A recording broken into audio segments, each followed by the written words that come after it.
Halo guys, welcome back to my YouTube channel. Kembali lagi bersama aku, Revi Mariska. Di video kali ini, seperti yang kalian lihat di judul, aku bakal bahas jalur-jalur kampus masuk perguruan tinggi, khususnya negeri, di tahun 2022 ini.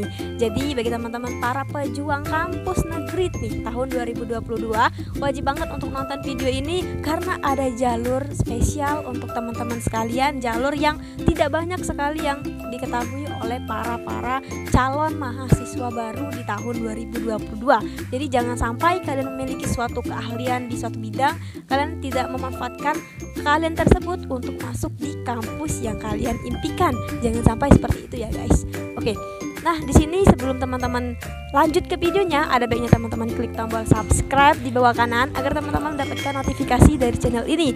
Dan yang pastinya video dengan motivasi serta informasi yang informatif guys. Jadi insya Allah informasi yang aku berikan ini berguna banget untuk teman-teman sekalian. Dan juga jangan lupa share juga video ini agar teman-teman yang lainnya juga tahu. Jangan sampai teman-teman lainnya nggak tahu tuh, jangan sampai pelit informasi, karena bisa jadi kalau teman-teman itu dipengaruhi oleh hal tersebut. Jadi jangan sungkan-sungkan untuk berbuat baik ya guys.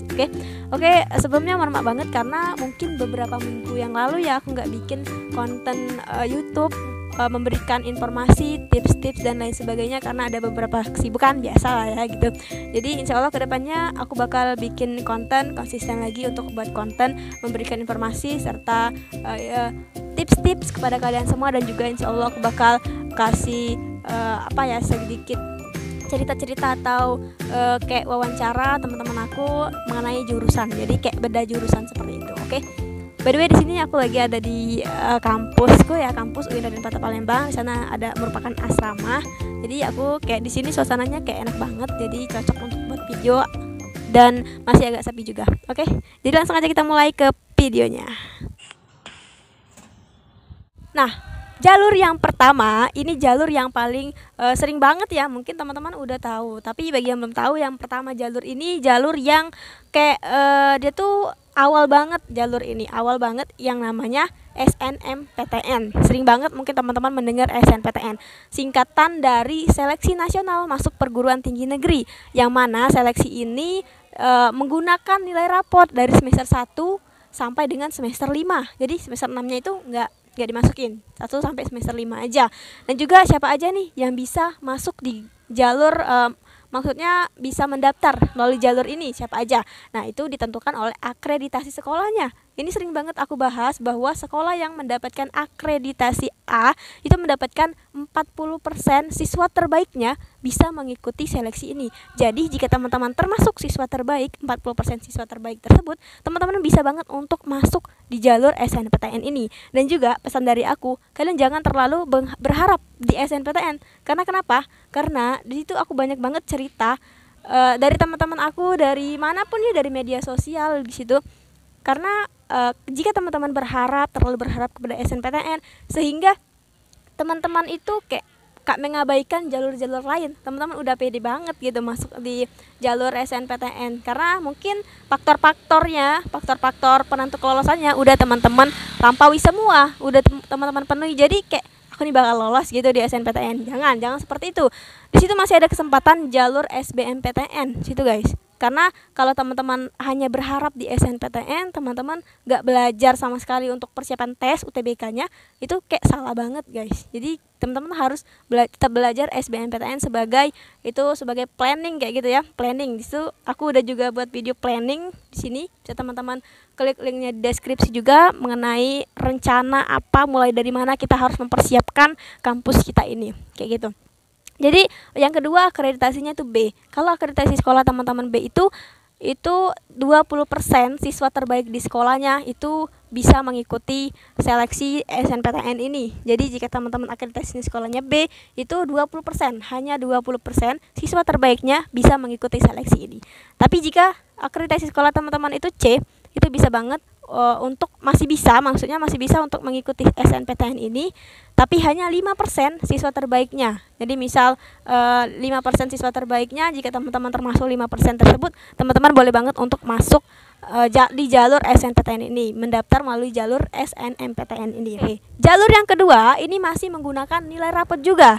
Nah, yang namanya jalur ini namanya yaitu SPAN PTKIN. Jadi SPAN PTKIN itu singkatan dari Seleksi Prestasi Akademik Masuk Perguruan Tinggi Keagamaan Negeri, guys. Jadi berbeda dengan SPAN PTKIN dan SNPTN, tapi sama-sama menggunakan nilai rapot dari semester 1 dan juga semester 5 juga sama seperti itu. Tapi yang awal pendaftaran itu SNPTN dulu, kemudian nanti ada jalur lain, kemudian baru SPAN PTKIN masuknya seperti itu.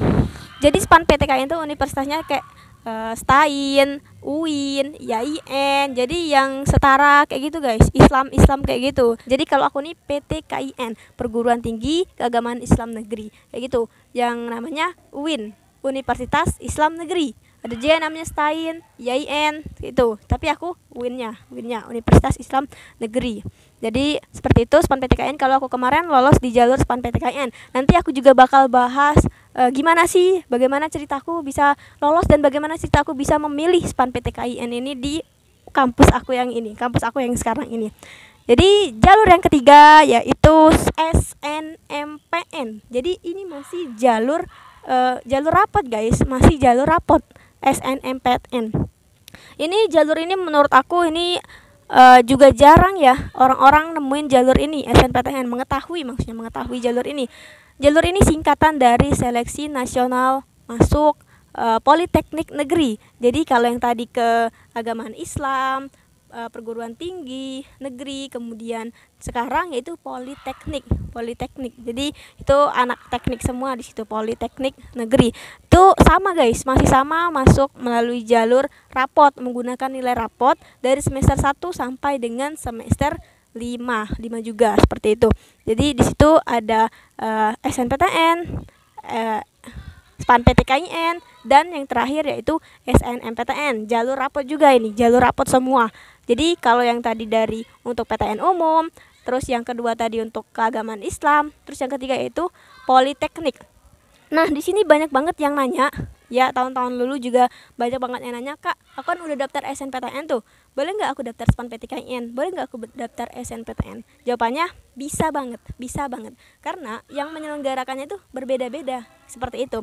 Tapi kalau teman-teman udah daftar SNPTN dan dinyatakan lolos, teman-teman nggak boleh daftar SBMPTN yang diselenggarakan oleh LTMPT, Lembaga Tes Masuk Perguruan Tinggi, nggak boleh lagi. Tapi kalau teman-teman lolos SNPTN, teman-teman mau nyoba SPAN PTKIN juga itu boleh banget, nggak menutup pendaftaran teman-teman. Jadi intinya boleh-boleh aja teman-teman mendaftar ke tiga jalur ini, guys. Jadi kalau teman-teman udah yakin nggak apa-apa daftar SNPTN aja. Kalau teman-teman juga nggak tertarik tuh ya, misal teman-teman nggak tertarik di Islam, teman-teman nggak tertarik di politeknik, teman-teman pokoknya mau PTN gitu, nggak apa-apa, itu pilihan masing-masing ya. Jadi 3 itu jalur masuk menggunakan nilai rapot, tahu tanpa tes lagi, guys. Di situ juga ada ketentuan-ketentuan lainnya.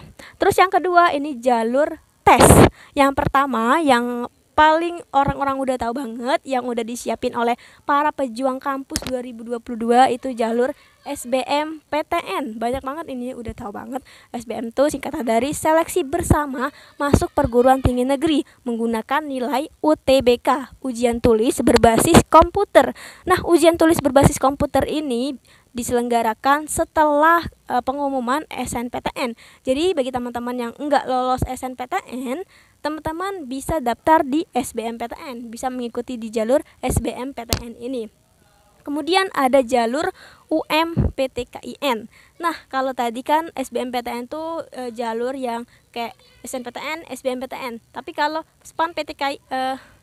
UMPTKIN ini dia keagamaan, guys. Jadi SPAN PTKIN, UMPTKIN seperti itu. Jadi jalur tes ini untuk khusus keagamaan Islam, khusus perguruan tinggi keagamaan Islam negeri UMPTKIN.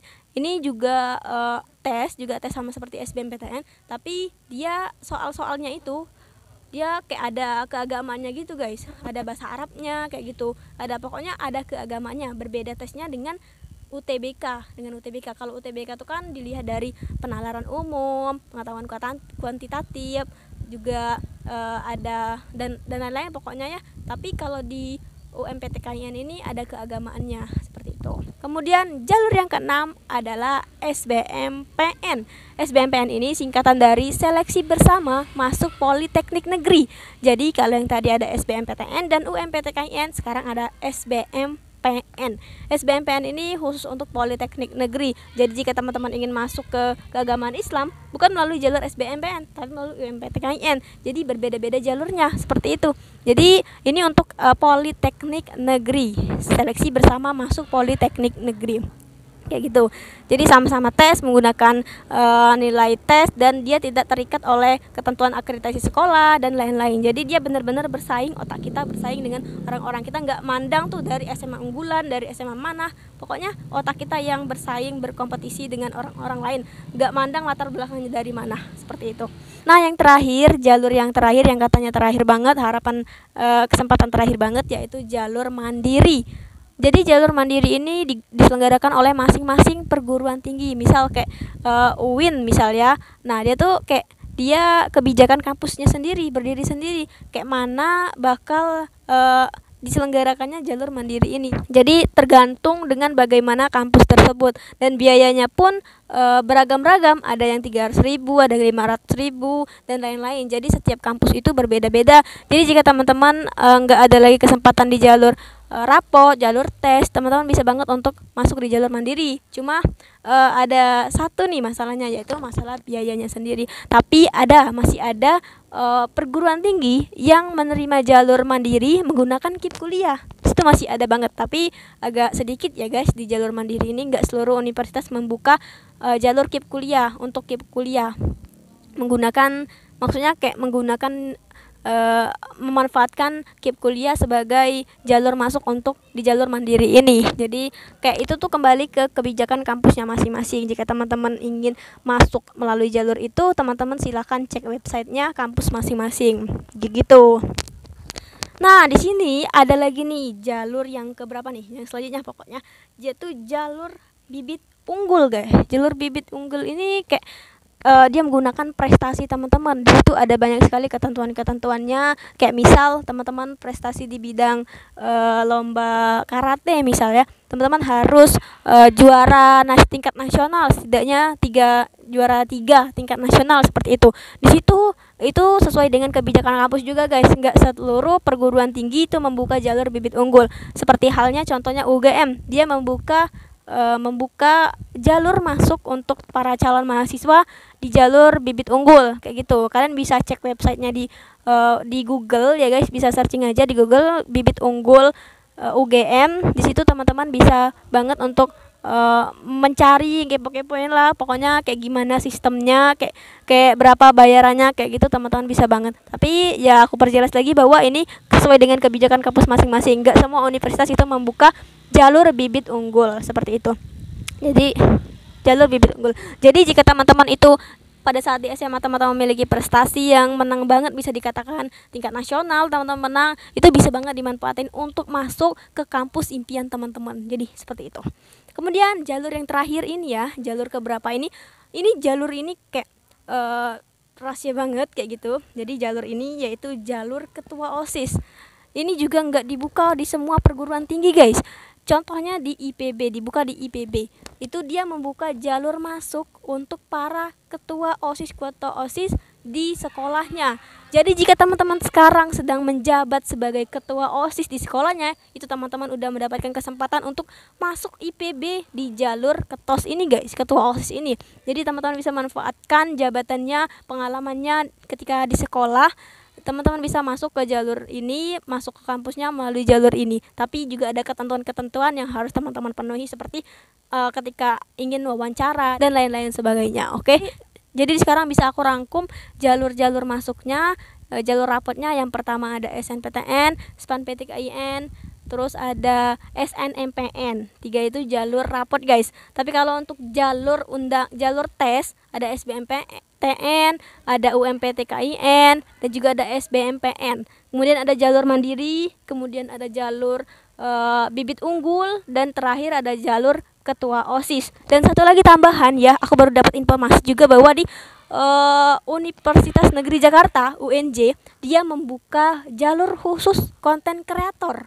konten kreator dengan ketentuan aku baca itu 10.000 subscriber di situ. Di situ baru tahun kemarin dibukanya, guys. Jadi di situ dia membuka jalur prestasi untuk para konten-konten kreator untuk mendaftar di jalur itu untuk masuk di Universitas Negeri Jakarta dengan ketentuan minimal subscribernya 10.000 subscriber. Jadi bagi teman-teman yang sedang nonton video ini dan juga merupakan konten kreator, teman-teman bisa banget untuk masuk di Universitas Negeri Jakarta dengan menggunakan jalur konten kreator. Oke, keren banget kan? Gitu.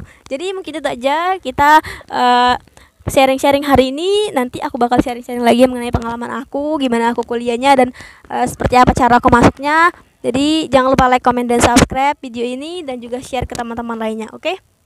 Good job guys, jangan putus asa dan tetap berdoa. Istihoro jika teman-teman mengalami kebingungan yang sangat amat menerpa teman-teman. Jadi istihoro kuncinya. Oke?